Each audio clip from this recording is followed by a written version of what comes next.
Hello दोस्तों, नमस्कार। स्वागत है आपका आपके अपने YouTube channel Gurukul academy Chhatarpur में। तो जैसा कि हम क्लास 10 की मैथ को सॉल्व कर रहे थे, जिसमें अपन ने चैप्टर 1, 2, 3 को कंप्लीट किया था। इसके बाद अपन ने चैप्टर 4 को पढ़ना चालू किया था, जिसमें अपन ने 4.1 और 4.2 लगा रहे थे। 4.1 कंप्लीट कर ली थी अपन ने। 4.2 में अपन ने क्वेश्चन नंबर 1 और 2 को कंप्लीट किया है। आज हमें उसी के आगे देखना है क्वेश्चन नंबर 3, क्वेश्चन नंबर 4। ठीक है, तो अगर आप इससे पहले की वीडियो आपने नहीं देखी है तो आप वीडियो पे इससे पहले की वीडियो जाके जरूर देखें। प्लेलिस्ट में सभी डली हुई हैं, तो आप इनको जरूर देखें। और जो भी आपका चैप्टर छूटा है, आप उनकी भी वीडियो देख करके उसको कवर कर सकते हैं। और बाकी आपको जो भी डाउट है तो आप कमेंट के माध्यम से हमें बता सकते हैं। ठीक, तो आइए हम देखते हैं। आज का हमारा क्वेश्चन है क्वेश्चन नंबर 3। ऐसी दो संख्याएं ज्ञात कीजिए जिनका योग 27 हो और गुणनफल 182 हो।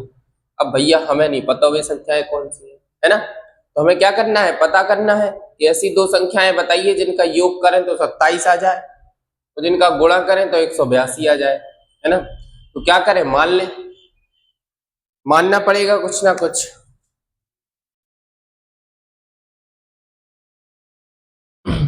अब दो संख्याएं हैं तो आप मान लीजिए कि माना एक संख्या क्या होगी, या पहली संख्या माना एक संख्या हमने मान ली x, ठीक है, और जिनका योग 27 है। अब फिर वही कंडीशन, अगर आपके पास 27 है उनका योग, जिसमें से आपके पास एक संख्या, जैसे मान लो अपन ने मान लिया कि एक संख्या अपने पास 13 है, तो दूसरी संख्या क्या होनी चाहिए, यानी 27 में से आप क्या करेंगे, 13 को घटा देंगे, यानी दूसरी संख्या क्या होगी, 14 होगी। ठीक उसी प्रकार हमें नहीं पता है कि वह संख्या 13 है, मतलब हमने मान लिया है। अगर हमने माना है कि वह संख्या x है, एक हमारी संख्या है, या जो पहली संख्या है वो हमने x मान ली, तो जो दूसरी संख्या होगी वो क्या होगी, यानी 27 में से आप क्या करेंगे, x को घटा देंगे। समझ रहे? तो अगर आपने एक संख्या को x मान लिया तो आप दूसरी संख्या को क्या मान लेंगे, तो आप दूसरी संख्या को मान लेंगे 27 माइनस x। क्यों माना, क्योंकि उनका टोटल हमारे पास दिया गया है। ठीक है, अब इसके बाद हमें आगे क्वेश्चन को पढ़ना है। आगे हमसे कह रहा है कि इनका अगर आप गुणनफल करते हैं प्रश्नानुसार,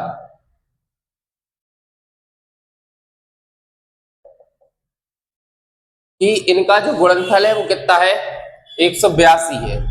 अगर आप इन दोनों संख्याओं का गुणा कर दो, यानी x का और 27 माइनस x का, अगर आप इनका गुणा करते हैं तो आपको 182 मिल जाएगा। क्लियर है? अगर x का गुणा आप 27 के साथ करते हैं तो 27x हो जाएगा। अगर आप x का गुणा x के साथ करते हैं तो माइनस का x स्क्वायर हो जाएगा। और बराबर में 182 लिखाई है, जिसको बराबर के साइड लाओ तो माइनस 182 बराबर का 0 हो जाएगा। क्लियर है? अब आपको इनको थोड़ा सा इधर उधर करके लिखना है, क्योंकि अब ये देखो माइनस का x स्क्वायर, ये प्लस का 27x और ये माइनस का 182 बराबर का 0। अब ये आगे माइनस है, ये थोड़ा सा परेशानी करेगा, तो माइनस का सभी पदों में गुणा करने पर, गुणा कर दो या भाग कर दो, बात देखिए। अगर आप गुणा करेंगे तो ये जो माइनस है वो प्लस हो जाएगा, और जो प्लस है वो माइनस हो जाएगा, और जो माइनस है वो भी क्या होगा, प्लस हो जाएगा, बराबर 0। अब आपको ऐसी संख्याएं ढूंढनी है कि इधर इसके आगे मान लीजिए कुछ नहीं है, तो अगर आप 1 का और 182 का अगर आप गुणा करते हैं तो 182 ही मिल जाएगा।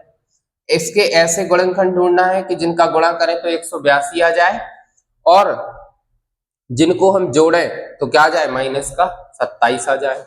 अब जैसे मान लीजिए अपन 13 और 14 का गुणा करें, या 14 या 13 का कर लो, तो 13 और 14 का अगर आप गुणा करेंगे तो आपको क्या मिलेगा, 182 मिलेगा। आप करके देख लो रफ में, ठीक है। और माइनस का 13 और माइनस का 14 अगर आप प्लस करेंगे तो माइनस का आपको क्या मिलेगा, 27 मिलेगा। क्लियर है? तो आप इस 27x की जगह पे आप लिख सकते हैं माइनस का 13x और माइनस का 14x। तो ये x square minus 13x minus 14x plus का 182 बराबर का 0। अब इधर से आपको दो दो के जोड़ा बनाना है, तो इधर आपको x इधर है और x इधर है, मतलब x कॉमन मिलेगा तो x बचेगा माइनस ये 13 ज्यों का त्यों, ठीक, माइनस है तो माइनस लगा दो। अब इधर देखो x है इधर नहीं है तो x तो कॉमन नहीं लेंगे, इधर 14 है हमारे पास तो हम 14 को कॉमन ले लेंगे, तो इधर x बचेगा और ये बाहर वाला माइनस अंदर भी माइनस बना देगा, और 14 का आप गुणा कर लो। आप 14 का गुणा 13 बार करेंगे तो आपको 182 मिल जाएगा, यानी आप 13 इधर लिख लें बराबर में 0।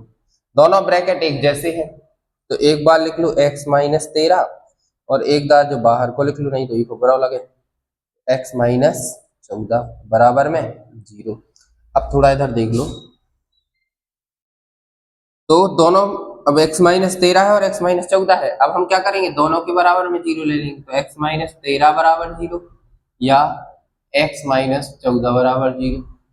तो 13 को आप उस साइड ले जाओगे बराबर के तो ये x बराबर 13 हो जाएगा, या तो 14 को भी ले जाओगे तो x बराबर क्या हो जाएगा 14 हो जाएगा। तो यहाँ से आपको दो मान मिल जाएंगे, यानी आपके पास जो एक संख्या होगी वो 13 होगी और जो दूसरी संख्या होगी वो 14 होगी, ठीक।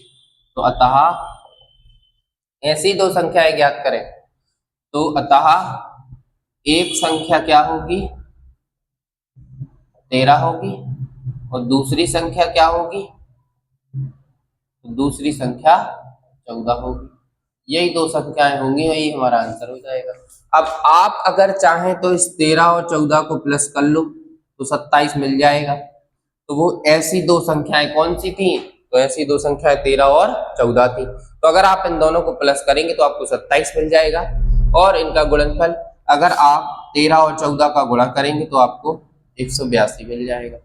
यानी इससे क्या होता है कि हमारा आंसर बिल्कुल सही है, ठीक है। अब इसके बाद हमें देखना है क्वेश्चन नंबर 4। क्वेश्चन 4 क्या कह रहा है, इसकी सुनो जरा। दो क्रमागत धनात्मक पूर्णांक ज्ञात कीजिए जिनके वर्गों का योग 365 है। क्या है, जिनके वर्गों का योग 365 है। तो क्या आपको पता है कि वो पूर्णांक क्या है, हमें तो नहीं पता। तो हम क्या करेंगे, मान लेंगे, मानना पड़ेगा हमें। तो हम क्या करें, मान लें। तो हल मान लो पहला पूर्णांक, माना पहला पूर्णांक क्या हो जाएगा। अब भाई साहब आपको धनात्मक लेना है, ऋणात्मक नहीं, धनात्मक यानी पॉजिटिव नंबर, ठीक है। तो मान लीजिए कि पहला पूर्णांक हमने x मान लिया, ठीक है। तो दूसरा पूर्णांक क्या होगा, लगातार की बात कर रहा है। तो लगातार की बात कैसे, देखो जैसे मान लो हम मान ले पहला पूर्णांक 1 है, पहला 1 है, फिर आप 1 में 1 को जोड़ेंगे तो आपको क्या मिलेगा, 2 मिलेगा। अगर आप 2 में 1 को जोड़ेंगे तो आपको क्या मिलेगा, 3 मिलेगा। इस तरीके से लगातार होते ना। तो अगर हमने पहला x मान लिया तो दूसरा हमारा क्या होना चाहिए, तो दूसरा हमारा x प्लस 1 होना चाहिए, तभी तो निकल पाएगा, है ना। अब x का मान कुछ भी हो सकता है, तो x का मान लो 13 हो गया। अगर आप इसमें 1 प्लस करेंगे तो क्या आएगा, 14 आएगा।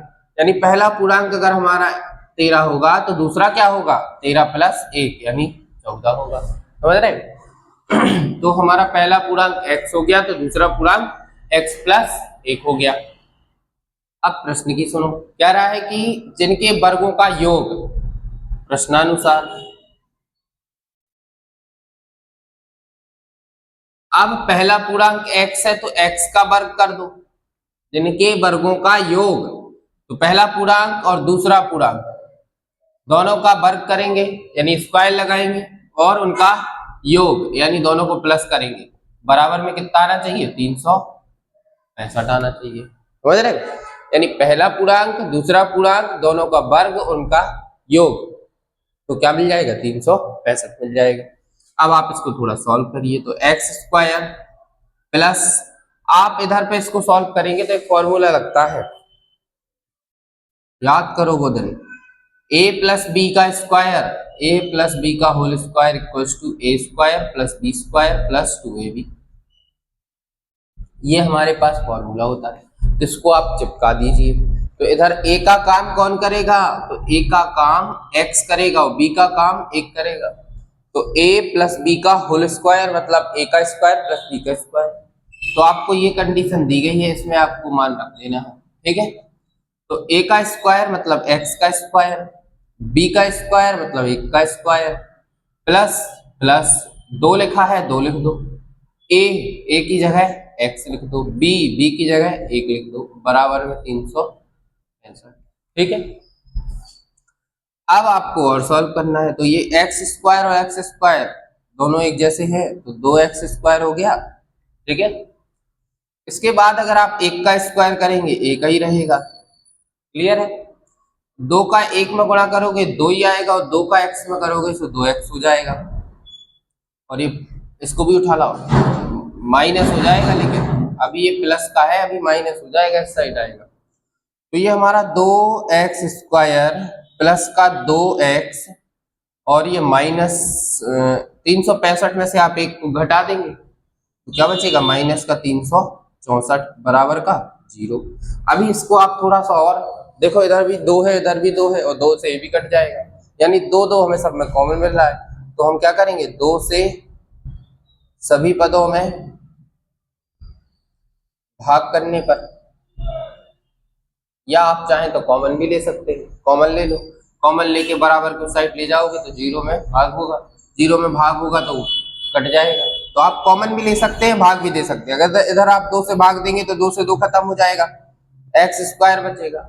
इधर आप 2 से 2 में भाग देंगे तो 2 2 तो खत्म ही हो गया, कहां से एक्स, और इधर आप 2 से भाग देंगे तो ये 364 है, तो इसमें आप भाग देंगे तो ये आ जाएगा हमारा 182 बराबर 0।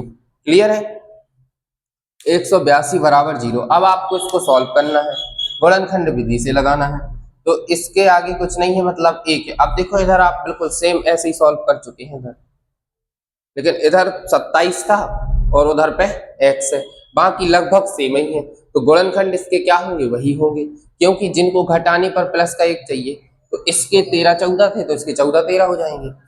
तो एक्स स्क्वायर इधर आप रखो, प्लस का 14x माइनस का 13x माइनस का 182 बराबर में 0।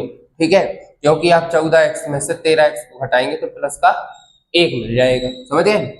इधर से आप 2 2 का जोड़ा बना लो, इधर से क्या कॉमन मिलेगा, तो x दिख रहा है, तो इधर x प्लस 14 बच जाएगा। ठीक, इधर से माइनस 13 कॉमन ले लोगे तो इधर क्या बचेगा, तो x प्लस 14 बराबर 0।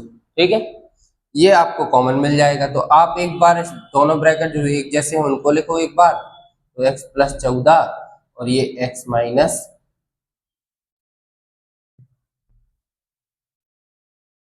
13 और बराबर का 0। ठीक है, अब आपको आगे थोड़ा सा दोनों को बराबर रख लेना है, तो आप इधर देख लीजिए, इसको अपन थोड़ा सा मिटाए दे रहे हैं।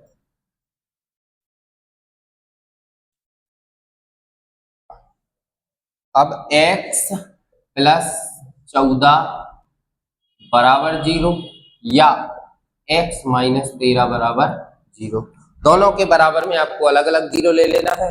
फिर आप इसको इस साइड ले जाएंगे तो ये x बराबर, अब देखो इधर प्लस का है तो ये माइनस का हो जाएगा 14।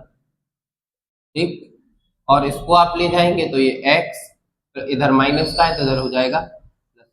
तो एक आपका मान आ गया x बराबर माइनस 14 और एक आपका मान आ गया x बराबर 13। ठीक है, अब हमें क्या बताना है, माना कि पहला पूर्णांक, अब पहला पूर्णांक देखो माइनस में तो होगा नहीं, क्योंकि हमसे ऋणात्मक की तो बात ही नहीं की, हमसे किसकी बात की है, धनात्मक यानी पॉजिटिव नंबर। तो ये तो हमें लेना ही नहीं है, जो धनात्मक होगा उसी को लेंगे, तो ये हमारा 13 हो जाएगा। तो इधर हम लिख लेंगे, अतः पहला पूर्णांक क्या होगा, तो पहला पूर्णांक 13 होगा।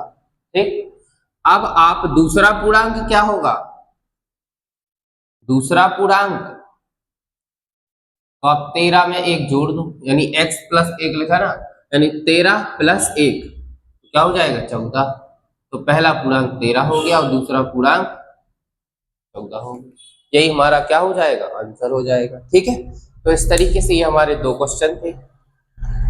दोनों क्वेश्चन उम्मीद है कि आपको समझ में आए होंगे। तो आपको अगर समझ में आया है तो आप वीडियो को लाइक करें, शेयर करें, चैनल को सब्सक्राइब जरूर करें, ताकि कोई भी नई वीडियो आती है तो उसका नोटिफिकेशन आपको मिल जाता है। ठीक है, इसके बाद अपन अगले क्वेश्चन को अगली क्लास में देखेंगे। आज के लिए इतना ही। बढ़िया पढ़ते रहिए, स्वस्थ रहिए, मस्त रहिए और मुस्कुराते रहिए। ठीक है ना? धन्यवाद।